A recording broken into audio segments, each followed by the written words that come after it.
And good afternoon. It is Tuesday, October 30th of 2018. Here, this is Hallow Eve. Is that a thing? Can it be a thing? Hallow's Eve. You got Halloween. It's the day before Halloween, and no, it's not a thing.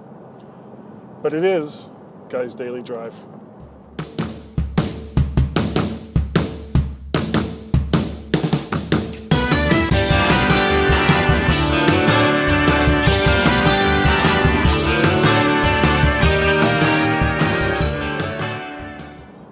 And welcome to yet another Guys Daily Drive. It's bowling night. I'm on my way to the lanes right now. You know, I went bowling last week, and I gotta say, for me, it was a pretty spectacular night. Now, I've complained about the lanes that we've been using before because the whole place was in pretty bad shape. Leaky roofs, it just smelled bad. The lanes were in terrible shape. Trying to figure out their scoring system, the electronics that they use, that it had to be 20, 30 years old, the electronics that they were using. And almost impossible to figure out. Most of the instructions, the stuff actually written on the pad were all faded out. So they started to update it, though. I will give credit where credit is due. They started updating and they put in new controls. They certainly are paying more attention to keeping the lanes up. And the way you actually interact is a lot different now. They actually give you some useful information. They tell you, how fast you're throwing the ball. They give you somewhat dubious and obvious hints on, where to put the second ball as you throw it if you have some pins left over. And after the second ball, they always show, depending on how many pins you left, assuming you did, they show the same animation from professional bowlers who had left that number of pins as well. And the first time you see it, you're like, oh, that's kind of cool. And by the time you've seen it for the second, third, fourth, fifth, and up time, you're kind of like, why are you still showing me this? Just stop showing me this.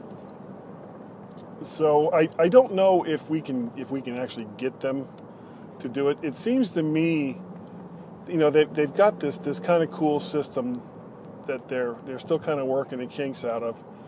But it seems to me that the people that work there aren't the most tech savvy individuals in the world. And because we're on a league, we get certain privileges, but with those privileges also comes some responsibilities. And one of those is, you're not always going to have everybody there. Excuse me. You're not always going to have everyone there every single week that's in your little league to bowl. So you'll get gaps. If you have, we have 8 people that are signed up in our league. Well, if we only have 7 people, that means there's a gap someplace. And if it's at the end, if it's the fourth person's name, that's fine. But if it's the first, second, or third person, it just looks weird. And you can't change it, or you can't change it easily. You have to have the system administrator come in and make those kinds of changes. And it's like, why? Why can't you just say, okay, well, bowler 2 isn't here, so we're going to eliminate him from this week, and the gap of where his name is will also disappear for this week, just this week. But that's not how that system works. But enough about bowling, other than to say, for the most part, I'm reasonably happy with the changes that have been made to the lanes. Today, speaking of changes, excuse me, speaking of changes, Apple had an event today, and wow, it was really different for a number of reasons. Number one, they held it in Brooklyn, New York, at 10 a.m. 10 a.m. in the morning, which by itself is like spectacular. That's fantastic, because typically in the past they've always had it at 10 a.m. California time, which is 1 p.m. here, and depending on how things were set up during the work week, I may or may not have been able to actually watch the presentations, or at least keep up with it through a stream or something along those lines. So because it was at 10 a.m., typically that would mean that I would be able to watch it. Except today, because we had a meeting at 10 a.m., which meant that and what I ended up doing was I found a stream that wasn't making a whole bunch of noise, wasn't making any noise, and I was able to kind of keep up with it during the meeting while still appearing interested in whatever the meeting was about. So, what was announced right out of the gate? They talked about, excuse me, damn it, the MacBook Air. Now, the MacBook Air is kind of a weird product niche. That was Apple's first lightweight portable laptop. And by portable, I mean, all laptops by the nature of what they are portable. But I mean, super light, which is why they called it the Air. But since then, it has been a long time since they updated it. And there really wasn't much point, in my opinion, of keeping that particular line around. Because you had the MacBook, which was even lighter than the Air, that filled that kind of lightweight portable need. Well, they re-released a MacBook Air, updated it, gave it some better internals, but increased the price. And the price is now pretty much, if you spec it out relatively close, it's pretty much the same as the MacBook. So, for basically $100 more, you get a slightly better screen, slightly better processor. I don't know. It just seems like it filled a need that wasn't there. And why they spent so much time on it, I have no idea. I don't understand why you would have two really lightweight portable computing lines at nearly the same price. It flabbergasts me as to why you would do that. But the next thing that they talked about was actually pretty amazing. It was the Mac Mini, which hasn't been updated in such a long time. And they took out most of what the original Mac Mini was, which was a desktop computer with mostly laptop components, laptop grade processor and all the rest of that. And they put in a lot of desktop components instead. So you've got, instead of it being a dual-core i5, or even worse, a dual-core, it was not a very powerful computer. And then they let it languish for 4 years. Well, they finally updated it, And you can get it with a 4-core i3 or a 4 to 6 core i5, i7, that's pretty good. You can get it with up to 32 gigs of RAM, 64 gigs of RAM, and up to 2 terabytes of storage via a solid-state drive, an SSD. You can't have a spindle drive in the Mac Mini anymore. And the price has gone up. It was $499, I think, for the extreme low end. Now it's $799. But honestly, it's a much better computer now.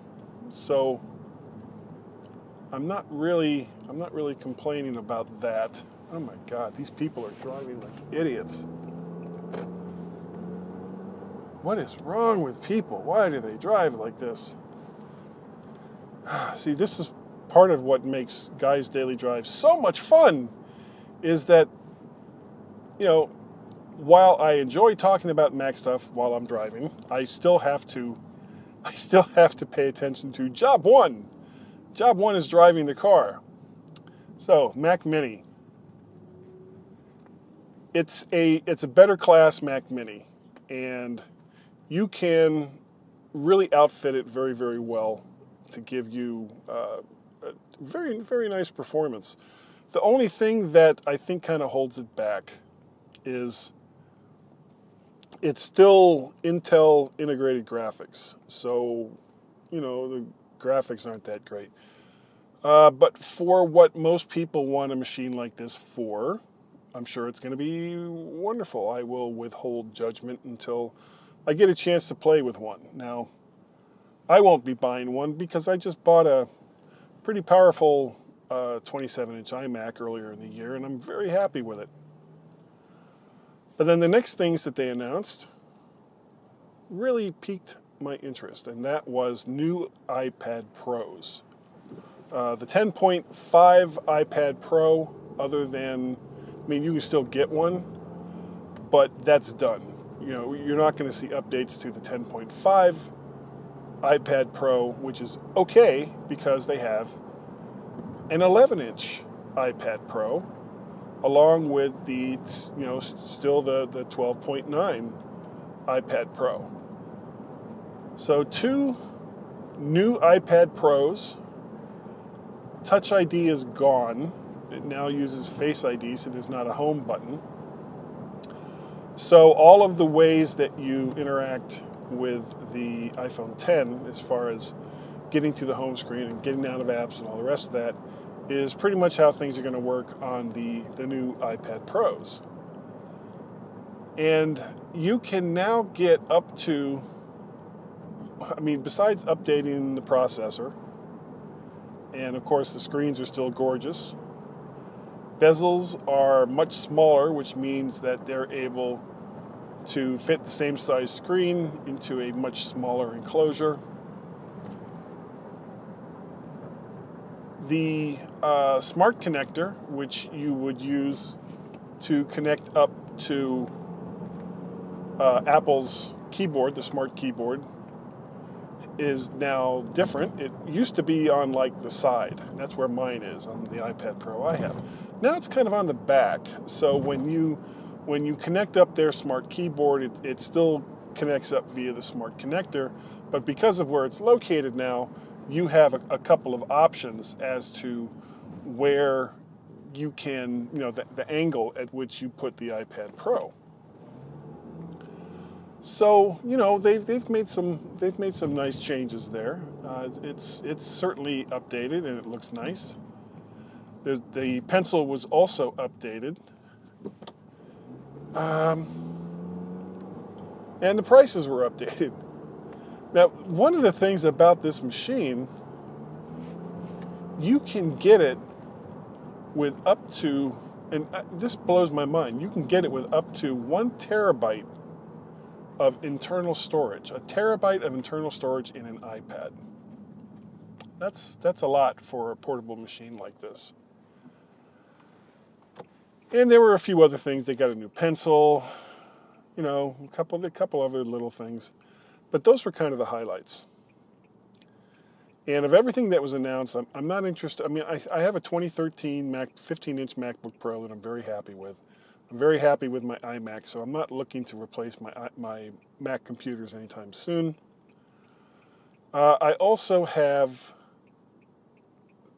the original 12.9-inch iPad Pro, so, I'm kind of interested in a new iPad Pro. I wouldn't get the 1 terabyte, but the 256 or 512, maybe even in the 11-inch, might interest me. Maybe go just a little bit smaller, because the 12.9-inch, while a great size, you don't necessarily need that much space to do all the things that an iPad can do. So I will make a trek to an Apple store in the next couple of weeks to try out all this stuff. And maybe I will get a new iPad Pro, whether it's an 11 or a 12.9. There's a significant price difference between them. And the 11 is kind of, I think, is going to hit that sweet spot for me, if I get one at all. So that's going to about do it for Guy's Daily Drive today. It was a lot of fun. If you'd like to get a hold of me, you can send me an email to guy@mymac.com, probably. You can also contact me on the Twitters. My Twitter handle there is MacParrot. You can find me on the MyMac.com podcast that I do every single weekend with Mr. Gazmaz. Been doing that for a really long time. You can also catch me live, usually on Wednesday nights, usually with Mr. Warren Sklar, over on the Mac to the Future Go livecast, 8 p.m. Eastern Standard Time, over there on the Facebooks. If you'd like to help support the stuff that I do, I have a Patreon page, patreon.com/MacParrot. If you'd like to do maybe just a one-time donation to help out, anything is appreciated. You can send that to my Ko-fi page, ko-fi.com/MacParrot. Any of these things are greatly appreciated, or you can just keep watching what I do, and that's fine too. I appreciate the fact that you take the time to watch and listen, very important. And I will catch you next time on Guy's Daily Drive.